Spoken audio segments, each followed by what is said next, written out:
observe the rules. You have to observe the organization that is responsible for ensuring that it all happens. Okay? You spoke about plans for the youth. Plans for the youth, definitely. You cannot have a successful society if you don't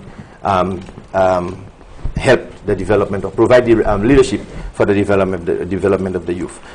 Sports is one, Tim. Sports is one where you provide leadership so that, and then the discipline, okay? You do it at the sporting level. Secondly, even in the area of agriculture, we need specifically to modernize agriculture. Modernize it in the sense that you have most of the young people are now better educated. And if you are to attract the younger or more educated workforce, you have to modernize the agriculture. You don't expect somebody to a young person to go and plow manually an acre of land. Whereas you could have a small tractor, a power tiller as they call it, and this person could plow an acre of land in probably 2-3 hours. You understand? This is one of the. We are also talking about agro-processing, even if we have to do it on the cottage industry lines, where young people could be engaged in actually the transformation of products right there in the community and earn a decent living. You understand? Now, the whole question of providing leadership and so on has to be done in a proper, organized way. Now, this is why in my development plan we have considered having structures that will foster or engender the development of youth in terms of providing the skills. You know, youth development, we call them youth development offices. It's a strong youth development program where young people would be assisted in terms of gaining the skills, the requisite skills for going into their own businesses, small business and so on, or even for the world of work. Because you cannot expect somebody who doesn't have the skills just to go and say open a business.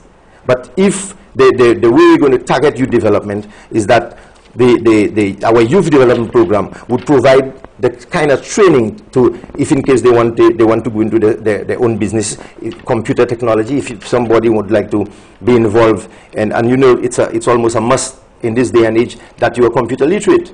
You know, but this is where you start. You have to start somewhere. But it's by making the program available for youth development. Even the whole question of running their own business. You don't have anywhere that I know of in the communities, especially the rural communities, where people are taught the skills involved in managing a business. You understand? And there are many like carpentry, all the skills that you would need for the various businesses that you have, for the various areas of work. If you look at carpentry, masonry, pipe fitting, this thing is, you virtually have no place, there's no area in the rural communities where people are taught how to do these things. We'll have to leave it there. Thank you so much for being my guest, Mr. Colonel Daniel of the main opposition, United Workers Party. Thank you very much, Tim, for having me. You're very welcome. He's a candidate for VF4 North in the upcoming general election.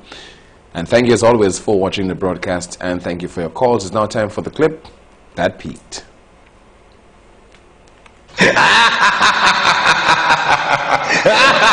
Straightforward on that. The point I was making on the back page, on the back page, and the naked. By the way, how much money you pay these girls? No, you're down business. $200. You want to post? $200. $200. Because you talk about people making a career in that. Caller? No. You talk about asking people. That question, or you're just playing around? Huh? Let's be serious. Okay? No, I'm talking serious thing with you. You're talking about playing around. How much do you think should be paid to the models who pose? Listen to me, Rick. Answer the question. Listen. No, you're not telling me what to Ah, answer. but come on, hey, this is my show. But listen. Go ahead. I am talking to you about. You see, you talk. But you were telling me about $200. Because you talk about you paying these people making so much money. Caller, you helping these people. Please, you degrading them. Caller, you're doing well so far. Well, let me talk. If you let me talk, and then I'll listen to you. No, I control my show, caller. Don't mess around. You don't control a thing, Rick. I don't control a thing? No. Watch me. We can talk. But if I ask you to please wait for me, etc., you got to wait. Or I cut you off. I don't control the thing. I control this thing in my hand. And that's the broadcast. If it's Wednesday, it's Newsmaker Live. I'm Timothy Polio. Good night.